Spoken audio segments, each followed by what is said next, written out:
Major new church document, demanding major change in the church attitude to women, LGBT plus people, those who are divorced or remarried, and single parents. This document has been sent to Rome. It's also urging the removal of the mandatory celibacy rule for priests.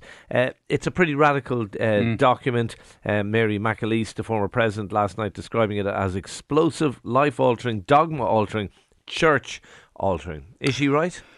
Well, she's absolutely right in the sense that if these recommendations from active Catholics in Ireland, the faithful, so to speak, if they were implemented, they would be incredibly radical. Yes.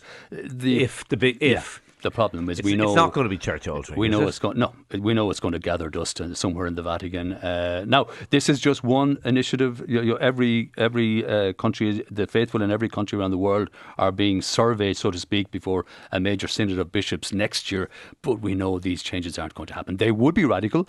I think most reasonable people would welcome them. Although there would be, I think, a minority, perhaps a strong minority in the Catholic Church, who'd say, "Leave well enough alone."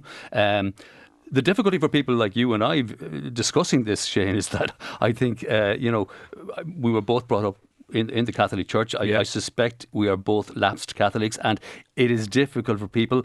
I have an interest in what happens in the church because I think it's, broadly speaking, and I know a lot of people will argue with this, but broadly speaking, it's a force for good in Ireland. But we're not in a position to comment, really, because we're not active participants. No, I also think if this changes where it happen, and I agree with you, I don't think they will happen because Ireland is a drop in the ocean. The church's big focus now is Latin America and Africa. That's it. If you're looking at it in a corporate way, that's its growth area. And that's where the next pope should come from. That's where the next pope absolutely should come from. But I don't think, even if you introduce those changes to Ireland, I don't think it would make a huge difference to the church in Ireland. I actually think a lot of the people who are, and I'm not including Mary McAleese in this, but a lot of people who are calling for reforms in the church are people who are probably agnostic or atheist, and I'm not sure it would make a huge difference to them.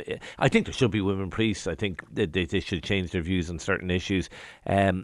But I'm not sure it would make any difference to the church here in Ireland. I mean, I think a lot of these proposals, just make absolute sense because the church, the institutionalised church, is a cold place for people who don't conform to what the church sees as standard or representing something from the Gospels 2,000 years ago, such as the LGBT community. Now, there are individual priests, and a lot of them who are very supportive and welcoming of people who aren't straight heterosexual people.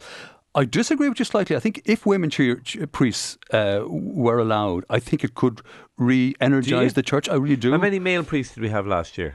Oh, in single figures. Would it be any different? I just think the very fact that women bring an energy, women would bring. I think women in general have greater spirituality. Let's face it, women have been propping up the church in Ireland. I think that could re-energise the church. Whether it would stop its decline, I don't know.